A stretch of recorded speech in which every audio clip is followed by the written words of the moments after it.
Good morning, and welcome to the set of Economic War Room with Kevin Freeman here in Irving, Texas, where we are pleased to have, with the permission of the host and his great team, commandeered the set for a special program. It's being brought to you by the Committee on the Present Danger China, of which I am the Vice Chairman. I'm Frank Gaffney. I also am the Executive Chairman of the Center for Security Policy.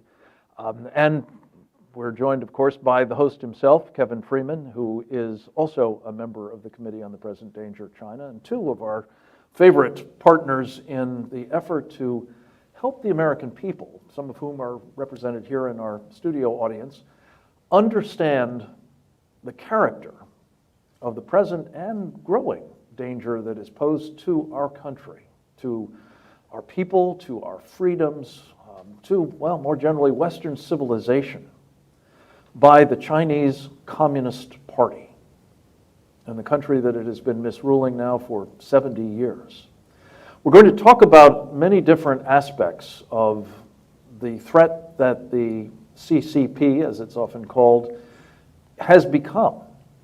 We're going to talk about the degree to which this has been developing for years under our noses. We're going to be talking about the implications of these threats for everything from the quality of our lives to perhaps our lives themselves. And not least, we're going to be talking about how did this happen? And the incredible fact that in part it's happened because we've underwritten this great and growing threat. To do that with me, I am extremely pleased to say we've put together a first string set of experts and articulate champions for rising to this threat. And I will introduce them in turn in a moment. But let me just set the stage for this conversation by saying that the Committee on the Present Danger has something of a pedigree.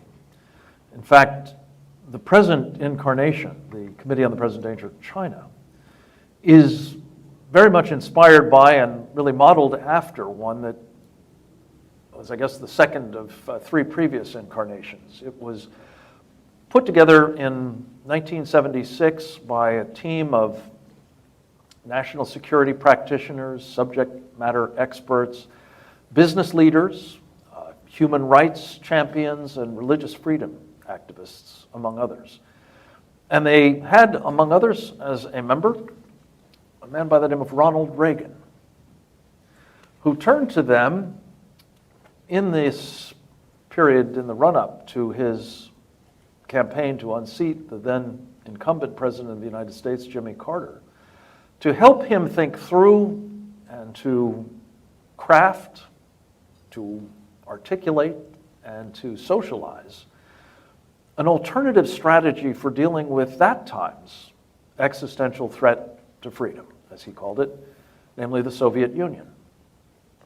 And Reagan saw that the policies that had been practiced by successive presidents going back to Lyndon Johnson, who began what came to be known as détente, an effort to try to fashion some kind of modus vivendi, an arrangement whereby we could coexist and prosper, perhaps basically by helping the Soviet Union prosper and become thereby, it was hoped, a more benign actor, just a member of the international community. This policy of détente, as it was called, was pursued without much appreciable effect. It produced some arms control deals. It got the Soviet Union some credit guarantees and some sales of grain and other stuff. But by and large, in terms of its stated purpose, it didn't help. If anything, what we saw was as the Soviets became wealthier, they became more intent on building up their military power, on campaigning around the world to subvert Western interests, indeed our own country as well. Ronald Reagan with the Committee on the Present Danger's help, fashioned what came to be known the peace through strength strategy. It ultimately had as its explicit purpose rolling back the Soviet Union rather than propping it up. And in due course, as the campaign unfolded, and it's that proposition that we needed an alternative to Plan A, détente, began to get traction with the American people. It translated ultimately into a mandate for the elected president of the United States, Ronald Reagan, to pursue, to bring down the evil empire rather than continue to nurture it. The rest, ladies and gentlemen, as they say, is history.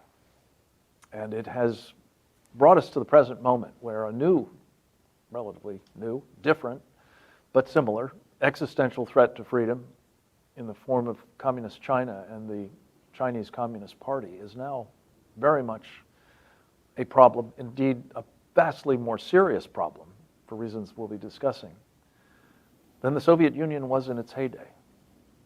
So in this moment, the Committee on the Present Danger China aspires to do something similar to what its predecessor did, to help define the threat, raise awareness about it, present good ideas for what to do about it, socialize those ideas, we hope particularly in the course of this election season, where, as we're fond of saying, no matter who the next commander-in-chief is going to be, no matter what their political party is, their political philosophy, they're going to find job one, certainly in the national security space, and probably economic, and it seems likely to be public health as well.